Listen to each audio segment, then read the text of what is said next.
शुभ सकाळ. आज सकाळी जेव्हा उठले ना, तेव्हा बाहेरचं वातावरण इतकं प्रसन्न आणि छान होते, की वाटलं आजचा दिवस खूप मस्त जाणार. पण बाहेर गॅलरीत बघते तर काय, अरे देवा! वाऱ्याने माझी लाडकी कुंडी खाली पडली होती आणि ती सुद्धा फुटली.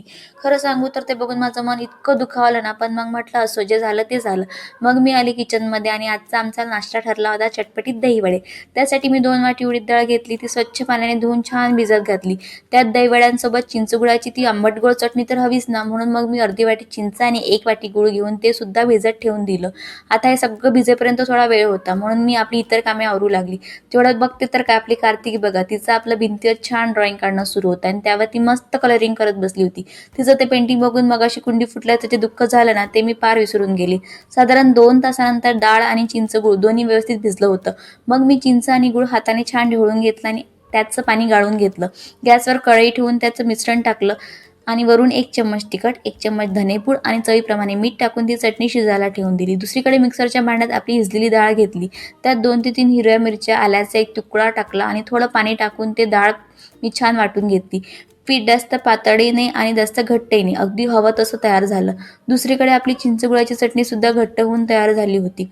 आता वडे तळायची वेळ. पिठात चवीनुसार मीठ टाकून घेतलं आणि छान ते पीठ हलक्या हाताने फेटून घेतलं आणि मध्यम आचेवर वडे तळायला सुरुवात केली. गॅस खूप मोठा किंवा खूप बारीक न ठेवता मीडियम फ्लेमवर हे वडे तळायचे असतात, जेणेकरून ते आतून कच्चे राहणार नाहीत. वडे छान गोल्डन ब्राऊन होईपर्यंत तळून घेतले आणि मग ते बाजूला काढून घेतले. सोबतच मला हिरवी चटणी सुद्धा बनवायची होती. मग त्यासाठी मी पुदिना, कोथिंबीर, फुटाणे आणि चवीप्रमाणे साखर असं सगळं एकत्र करून मिक्सरला फिरवून घेतलं. आता वडे मऊ होण्यासाठी मी कोमट पाणी घेतलं. त्यात थोडं हिंग आणि मीठ टाकून ते वडे त्या पाण्यात सोडले. वडे पाण्यात मुरतायत तोवर दही सुद्धा थोडी साखर टाकून मी फेटून घेतलं. अर्ध्या तासानंतर वड्यांनी पाणी छान शोषून घेतलं होतं. मग मी ते हाताने हलकेसे प्रेस करून त्यातलं जास्तीचं पाणी काढून घेतलं आणि आता वेळ आहे आपल्या प्लेटिंगची.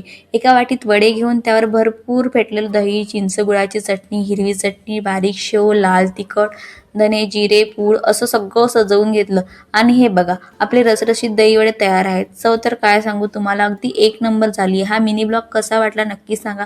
भेटूया पुढच्या व्हिडिओमध्ये. तोपर्यंत बाय बाय.